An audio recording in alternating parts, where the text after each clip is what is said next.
hiện đại group gran nào bà tem phụ con xe trúng đầm tầm khai bác nó phải có đánh ra là tới cặp cá đánh tầm bàn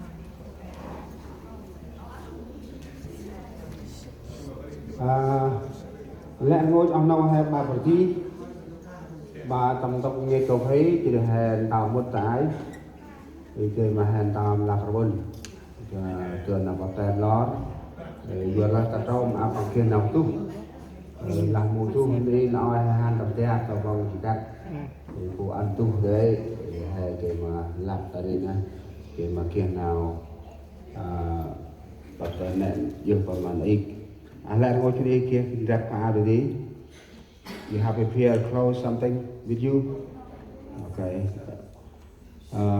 nói make heaven don't make heaven hana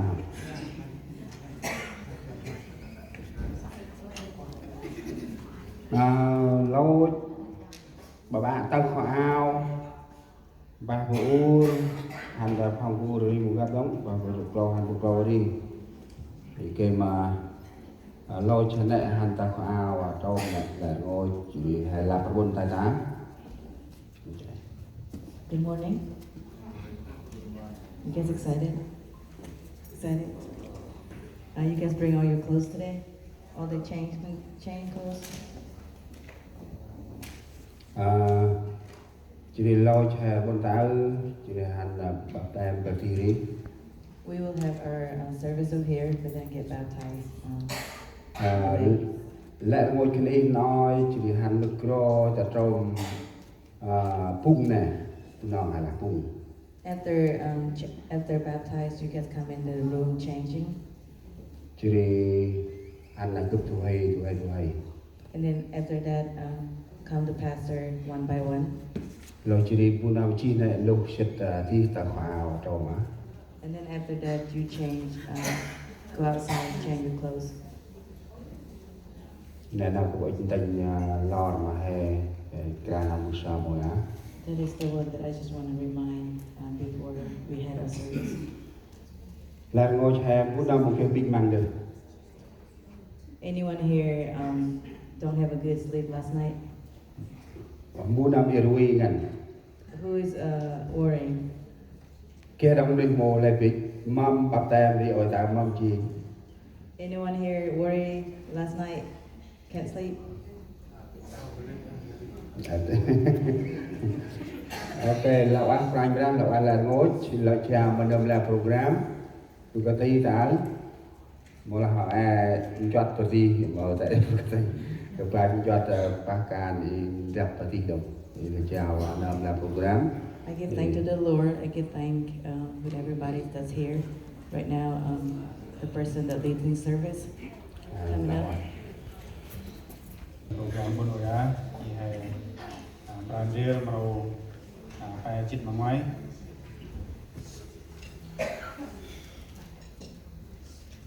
We'll be singing. If you have a hymn book, 31.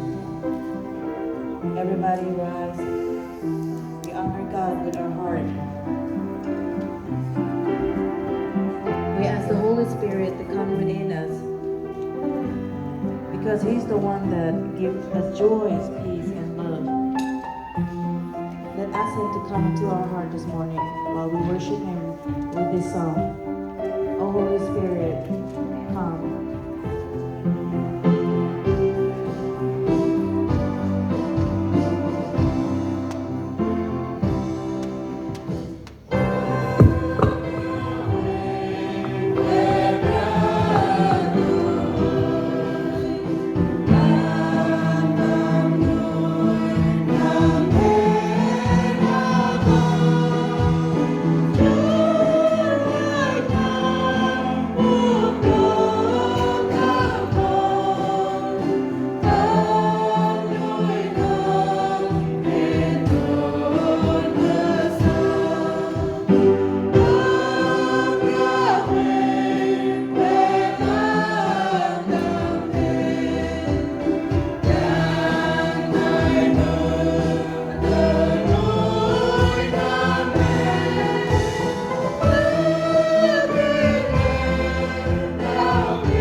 Let ngôi phùng chóc kê thuê quay, vu nam chinh quay mà phùng chóc. Giêsu chinh quay mà phùng chóc, nào về ban chinh quay trái lên mà ngồi nhà đi, ban chinh quay mà đốt mà nấu, quay mà đi chinh Giêsu chinh nào mà bạn này. Inilah menentukan đại một phùng chóc hai cái năm kia, quay quay mà khất nổi, trong quay cho Giêsu ya. Juga dan hanya lapan temu guna kita mengenai bagusan.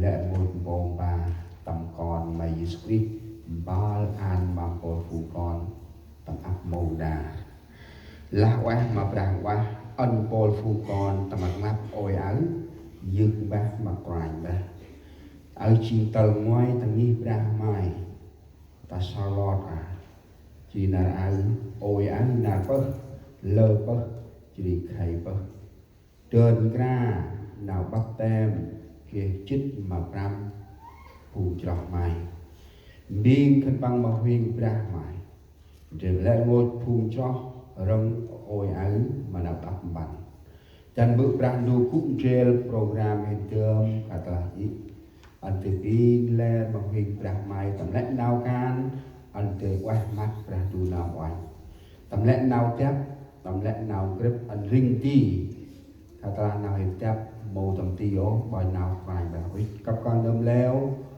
program của công ty thì bà đấy nào mình ơi còn mòn bị Kevin hoặc là kể mà mòn kia từ vắng tầm